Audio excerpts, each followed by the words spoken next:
ओम नमो भगवते वासुदेवाय नमो। जय श्रीकृष्ण। राधे राधे। सनातन धर्मेर এই অম্বুবাচীর 3 দিন অত্যন্ত গুরুত্বপূর্ণ এবং রহস্যময় একটি সময়। 2026 সালের 22 জুন থেকে শুরু হবে এই অম্বুবাচীর প্রবৃত্তি এবং এই অম্বুবাচীর নিবৃত্তি হবে 2026 26 জুন শুক্রবার। এই 3 দিনটি অত্যন্ত গুরুত্বপূর্ণ সকল সনাতন ধর্ম হিন্দুদের কাছে। আপনারা হয়তো জানেন যে এই 3 দিন মাতা ধরিত্রী বিশ্রামে থাকেন, তাই এই অম্বুবাচী চলমান পুজো অর্চনা বা মাঙ্গলিক কাজ অনেক করা নিষেধ থাকে। কিন্তু আপনারা কি জানেন, এই অম্বুবাচী চলাকালীন আপনার বাড়ি থেকে এই 5টি জিনিস কাউকে দান করা উচিত নয়, এমনই শাস্ত্রবিদরা জানিয়েছেন। বিশেষ করে মনে রাখবেন, অম্বুবাচী চলমান এই দিনগুলোতে প্রতিবেশীকে বা দরজায় আসা কোনো ভিখারিকে এমন কিছু জিনিস দিয়ে ফেলি যার ফলে আমাদের নিজেদের জীবনে আসতে পারে চরম দুর্ভাগ্য। মা লক্ষ্মী রুষ্ট হয়ে চিরতরে বাড়ি ছেড়ে চলে যেতে পারে, সংসারে দেখা দিতে পারে চরম আর্থিক সংকট। দর্শক বন্ধুরা, এই অনন্ত মহাবিশ্বের সৃষ্টির সবচেয়ে বড় রহস্যটি লুকিয়ে আছে এই কামাখ্যা মন্দিরে। এই রহস্য লুকিয়ে আছে স্বয়ং নারী শক্তির আড়ালে। আর এই মহাশক্তির চরম এবং পরম রূপটি আমরা দেখতে পাই সনাতন ধর্মের এক মহা রোমাঞ্চকর ও পবিত্র তিথিতে, যার নাম এই অম্বুবাচী মহাযোগ। তার সাথে অবশ্যই আজকের দিনে শ্রবণ করবেন এই অম্বুবাচী চলমান বাড়ি থেকে কোন কোন জিনিস দান করা আপনাদেরকে এড়িয়ে চলতে হবে, যে জিনিসগুলো দান করলে বাড়িতে সারা বছর চরম দরিদ্র এবং অমঙ্গল লেগে থাকবে। তা অবশ্যই ভিডিওটি আপনারা শুরু থেকে শেষ পর্যন্ত ভক্তি সহকারে শ্রবণ করবেন। আর অবশ্যই আপনারা জানবেন যে কোন কোন জিনিস দান করা থেকে আপনাদেরকে এড়িয়ে চলতে হবে, যা এই 3 দিন নিজের গৃহ সযত্নে রক্ষা করা একান্তই কর্তব্য। যা অম্বুবাচীর পবিত্র সময়ে ভুলেও কাউকে হাত বদল করা উচিত নয়। তাই নিজের এবং পরিবারের মঙ্গল চাইতে ভিডিওটি একটুও না টেনে শেষ পর্যন্ত মনোযোগ দিয়ে দেখতে থাকুন। চলুন জেনে নিই সে অজানা এবং অত্যন্ত গুরুত্বপূর্ণ নিয়মগুলো কী রয়েছে। আর চ্যানেলে নতুন যদি হয়ে থাকেন তাহলে দয়া করে চ্যানেলটিকে সাবস্ক্রাইব করবেন। আর বিশেষ করে ভক্তি ভালোবাসার শ্রদ্ধা দিয়ে কমেন্টে জয় মা কামাখ্যা দেবীর জয় লিখে দিতেই ভুলবেন না। তো অবশ্যই ভিডিওটি মনোযোগভাবে শ্রবণ করুন। সনাতন শাস্ত্র বলেছে, আষাঢ় মাসের মৃগশিরা নক্ষত্রে যখন প্রথম বর্ষার বাড়ি ধারা এই গ্রীষ্মের তপ্ত পৃথিবীর বুকে ঝরে পড়ে, তখন আমাদের পালিকা মাতা স্বয়ং ধরিত্রী মা রজস্বালা হন। হ্যাঁ, ঠিক যেমনই একজন নারী নতুন সৃষ্টির আনন্দে নিজেকে প্রস্তুতি করেন, ঠিক তেমনই মা পৃথিবীও এই 3 দিন নতুন প্রাণের সঞ্চার করতে নিজেকে ঋতুমতী রূপে প্রকাশ করেন। এই সময় আমাদের নীলাচল পাড়ে অবস্থিত মা কামাখ্যার মন্দিরের গর্ভগৃহের ভেতরে ঘটে যায় এক অভাবনীয় অলৌকিক ঘটনা। ব্রহ্মপুত্র নদের জল ধারণ করে এক রহস্যময় রক্তিম বর্ণ। এই 3 দিন মা ধরিত্রী বিশ্রামে থাকেন, তাই এই সময় আমাদের প্রতিটি কাজ, প্রতিটি পদক্ষেপ অত্যন্ত সাবধানে ফেলতে হয়। শাস্ত্র বলেছে, অম্বুবাচীর এই মহাপবিত্র এবং স্পর্শকতার সময়ে আপনার সামান্য একটি ভুলের মতো কাজ আপনার জীবনে নিয়ে আসতে পারে ঘোরতর অমঙ্গল। আপনার অজান্তেই করা কিছু কাজ রুষ্ট করতে পারে স্বয়ং বিশ্ব ব্রাহ্মণ্ডের সৃষ্টিকর্তা। লৌকিক আচারে অম্বুবাচী পালনের ক্ষেত্রে রয়েছে কড়া বিধিনিষেধ। চাইলে যে কেউ এই ব্রত পালন করতে পারেন না।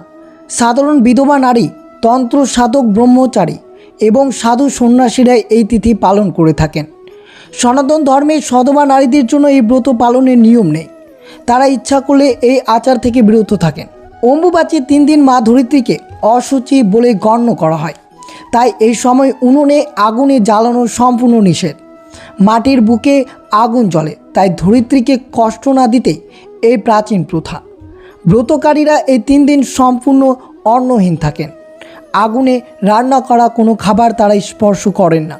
ফল মূল ভেজানো সাবু আর ফল হারাই কাটে তাদের দিন। নিয়ম কঠিন রয়েছে প্রত্যেক জীবনে। এই সময় ব্যবহৃত পোশাক বা বিছানার চাদর অন্য কোনো শুদ্ধ বস্ত্রের সঙ্গে ছোঁয়ানো যায় না। শরীরের শুদ্ধির ক্ষেত্রে রয়েছে নিষেধাজ্ঞা। এই অম্বুবাচী চলমান 3 দিন তেল, সাবান, শ্যাম্পু ব্যবহার করা নিষিদ্ধ রয়েছে।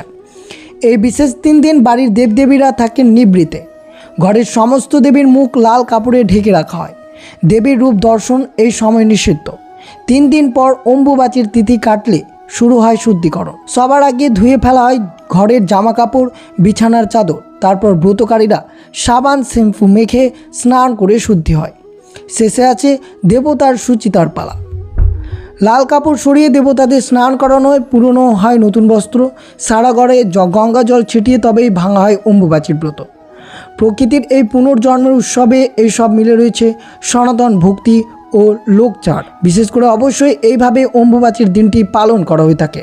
কিন্তু তার সাথে অবশ্যই আজকের এই অম্বুবাচী চলমান বেশ কয়েকটি জিনিস আপনারা দান করা থেকে এড়িয়ে চলবেন, নইলে পরিবারের চরম অমঙ্গল দরিদ্রতা লেগেই থাকতে পারে আপনার সাংসারিক জীবনে। তো অবশ্যই শ্রবণ করুন কোন 10টি জিনিস আপনারা এই অম্বুবাচী চলমান কাউকে দেবেন না। তো অবশ্যই শ্রবণ করুন। প্রথমে যেটি রয়েছে তা হচ্ছে ঝাড়ু বা ঝাঁটা। আপনারা হয়তো ভাবছেন সামান্য একটা ঝাঁটা বা ঝাড়ু কাউকে দিলে আবার কি এমন ক্ষতি হতে পারে এই অম্বুবাচীতে। বাস্তুশাস্ত্র এবং আমাদের প্রাচীন হিন্দু শাস্ত্রে ঝাঁটাকে সরাসরি ধন সম্পত্তির দেবী মা লক্ষ্মীর হিসেবে মানা হয়। কারণ ঝাঁটা আমাদের ঘর থেকে ধুলোবালি, নোংরা বা ময়লা অর্থাৎ অলক্ষ্মীকে বিদায় করে এবং ঘরে পরিষ্কার পরিচ্ছন্নতা অর্থাৎ লক্ষ্মীকে আহ্বান করে। একটু ভেবে দেখুন, যে জিনিসটি আপনার বাড়ি থেকে নেতিবাচক শক্তি বা নেগেটিভ এনার্জিকে প্রতিদিন দূর করছে, আপনার পরিবারের সুখ, শান্তি ও সৌভাগ্যকে প্রতিদিন আগলে রাখছে, সে ব্যবহৃত জিনিসটি যদি আপনি অন্য কাউকে এই অম্বুবাচী চলমান দিয়ে দেন বা দান করেন, তাহলে আপনার নিজের হাতে আপনার সংসারের ভাগ্য, আপনার জমানো অর্থ এবং স্বয়ং মা লক্ষ্মীকে চিরতরে আপনার বাড়ি থেকে বিদায় করছেন। কিন্তু বিশেষ করে মনে রাখবেন, অম্বুবাচীর মতো কোনো পবিত্র তিথিতে যদি আপনার বাড়ির ঝাঁটা অন্য কারোর হাতে তুলে দেন, তবে মা লক্ষ্মীর চরম রুষ্ট হন এবং আপনার বাড়ির যাবতীয় আর্থিক সমৃদ্ধি নিমেষেই সেই ব্যক্তির বাড়িতে চলে যায় যাকে আপনি ঝাঁটা দিলেন। তাই আজ থেকেই সাবধান হন, পুরনো বা ভাঙা ঝাঁটা একটা নির্দিষ্ট নিয়মে বাড়ির বাইরে ফেলে দিন, কিন্তু ভুলেও কখনো কাউকে আপনার বাড়ির ব্যবহৃত ঝাঁটা দান করবেন না বা ধার দেবেন না। তো অবশ্যই শ্রবণ করলেন। এরপরে দ্বিতীয় যে জিনিসটি রয়েছে তা হচ্ছে ধারালো বস্তু। এই অম্বুবাচী চলমান আপনারা কাউকে বাড়ি থেকে কাঁচি, ছুরি, বাটি বা ছুঁচোর মতো কোনো ধারালো জিনিস কখনোই কাউকে দান করবেন না বা ধার দেবেন না। শাস্ত্র অনুযায়ী এই ধরনের জিনিস হাত বদল হলে আপনার পরিবারের সদস্যদের মধ্যে অশান্তি, ভুল বোঝাবুঝি এবং কলহ মারাত্মকভাবে বৃদ্ধি পায়। তাই বিশেষ করে সতর্ক থাকবেন। 3 নম্বরে যেটি রয়েছে তা হচ্ছে ব্যবহৃত তেল। এই অম্বুবাচী চলমান বিশেষ করে আপনার ব্যবহার করা সরষের তেল কখনোই দান করা উচিত নয়। শনিদেবকে তুষ্ট করতে একদম নতুন সরষের তেল দান করার নিয়ম রয়েছে, কিন্তু আপনার বেঁচে যাওয়া বা ব্যবহৃত তেল কাউকে দিলে আপনার উপর শনির বক্র দৃষ্টি হতে পারে। 4 নম্বরে যেটি রয়েছে তা হচ্ছে বাসি বা নষ্ট খাবার। এই অম্বুবাচী চলমান বিশেষ করে অবশ্যই মনে রাখতে হবে, কাউকে কখনো বাসি নষ্ট খাবার দান করা উচিত নয়। কাউকে অন্ন দান করা সবচেয়ে বড় পুণ্য হতে পারে, কিন্তু ফ্রিজে রাখা বাসি, দুর্গন্ধযুক্ত বা এঁটো খাবার কাউকে দিলে মা অন্নপূর্ণা চরম রুষ্ট হন। এটি গরিব মানুষের সাথে সাথে দেবী অন্নপূর্ণাও অপমান হন। এতে বাড়ির সদস্যদের স্বাস্থ্যহানি ঘটে এবং সংসারে দরিদ্রতা নেমে আসতে পারে।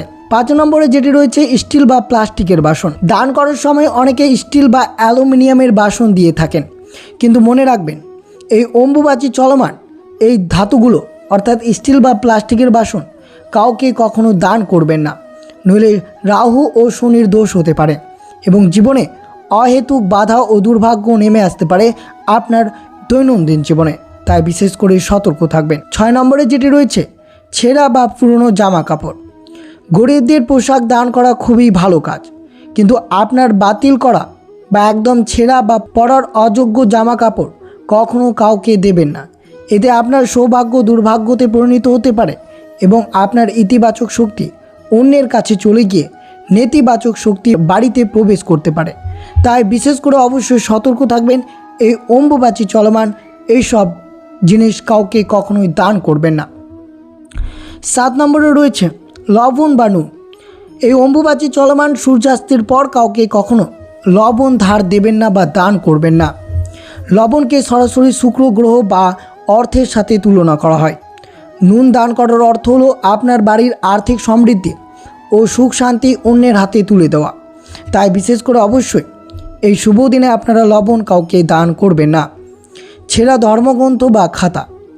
বিদ্যা দান করা মহৎ কাজ, কিন্তু আপনার বাড়ির পুরনো পাতা, ছেঁড়া বা ধর্মগ্রন্থ বা অকেজো বই, খাতা কাউকে দেবেন না। এটি মা সরস্বতীর অবমাননা বলে ধরা হয়। এতে বাড়ির শিশুদের পড়াশোনায় মনোযোগ নষ্ট হতে পারে। তাই বিশেষ করে সতর্ক থাকবেন। এই অম্বুবাচী চলমান ছেঁড়া ধর্মগ্রন্থ বা বই কাউকে দান করবেন না। 9 নম্বরে যেটি রয়েছে, আপনার বাড়ির দেশলাই বা আগুন কখনোই কাউকে দেবেন না এই অম্বুবাচী চলমান, বিশেষ করে সন্ধ্যার পর। আগুন দান করা মানেই বাড়ির শান্তি পুড়িয়ে ছাই করা। এর ফলে পরিবারে অকারণে রাগ, জেদ এবং বিবাদ বৃদ্ধি পেতে পারে। তাই বিশেষ সতর্ক থাকতে হবে এই 3 দিন অর্থাৎ অম্বুবাচী চলমান এইসব জিনিস দান করা থেকে। 10 নম্বরে রয়েছে ব্যবহৃত বা ছেঁড়া জুতো। শনি দোষ কাটাতে অনেকে জুতো দান করেন, কিন্তু সেটি হতে হবে একদম নতুন। আপনার ব্যবহার করা পুরনো বা ছেঁড়া জুতো কাউকে দিলে আপনার জীবনের সমস্ত দুর্ভাগ্য সেই ব্যক্তির উপর তো পড়ে, সাথে আপনার নিজের বাস্তুদোষ তৈরি হবে। তাই বিশেষ করে মনে রাখবেন, এই অম্বুবাচী চলমান 10টি জিনিস আপনারা কাউকে কখনো দিবেন না বাড়ি থেকে। মনে রাখবেন, সঠিক এবং শুদ্ধ জিনিস দান করলে তবেই পুণ্য লাভ হয়। তো বিশেষ করে অবশ্যই অম্বুবাচী চলমান এই কয়েকটি জিনিস কাউকে দান করা থেকে এড়িয়ে চলতে হবে আপনাদেরকে। আর অবশ্যই আজকের দিনে শ্রবণ করবেন এই অম্বুবাচীর ব্রত কথাটি। অম্বুবাচীর এই 3 দিন কেন মা ধরিত্রী এতটা সম্মান আর ভক্তি ভরে পুজো করা হয়, এর পিছনে লুকিয়ে আছে এক বুক কাঁপানো পৌরাণিক কাহিনী, যা শুনলে আপনার গায়ে কাঁটা দিয়ে উঠবে। আজ আমি আপনাদের শোনাবো সেই পবিত্র অম্বুবাচী ব্রত কথা, যা শ্রবণ করলে জীবনে অশেষ পুণ্য লাভ হয়। সময়টা ছিল সত্যযুগ। প্রজাপতি দক্ষ এক মহাযজ্ঞের আয়োজন করেছেন, কিন্তু অহংকার বশে তিনি সেই যজ্ঞ তার নিজের কন্যা সতী এবং জামাতা দেবাদিদেব মহাদেবকে আমন্ত্রণ জানাননি। স্বামীর এই চরম অপমান সহ্য না করতে পেরে দেবী সতী সেই যজ্ঞের আগুনে ঝাঁপ দিয়ে নিজের প্রাণ বিসর্জন দেন। সতীর মৃত্যু সংবাদ যখন কৈলাসে পৌঁছালো, তখন মহাদেবের ক্রোধে যেন গোটা ব্রাহ্মণ্ড কেঁপে উঠল। তিনি প্রলয়ঙ্কারী রূপ ধারণ করে সতীর প্রাণহীন দেহ কাঁধে নিয়ে শুরু করলেন তাণ্ডব নৃত্য। মহাদেবের সেই ক্রোধের আগুনে যখন গোটা সৃষ্টি ধ্বংস হওয়ার উপক্রম, তখন সৃষ্টিকে বাঁচাতে এগিয়ে এলেন ভগবান বিষ্ণু। তিনি তার সুদর্শন চক্র দিয়ে দেবী সতীর দেহে 51টি খণ্ডে খণ্ডিত করলেন। সেই 51টি খণ্ড পৃথিবীর যে স্থানে পড়েছিল, সেখানে তৈরি হয়েছিল একটি সতীপীঠ। আর আসামের নীলাচল পাহাড়ে ব্রহ্মপুত্র নদের তীরে যেখানে দেবী সতীর মহামূল্যবান অঙ্গ অর্থাৎ যোনিদেশ পতিত হয়েছিল, সেখানে গড়ে ওঠে মহাশক্তিপীঠ মা কামাখ্যা মন্দির।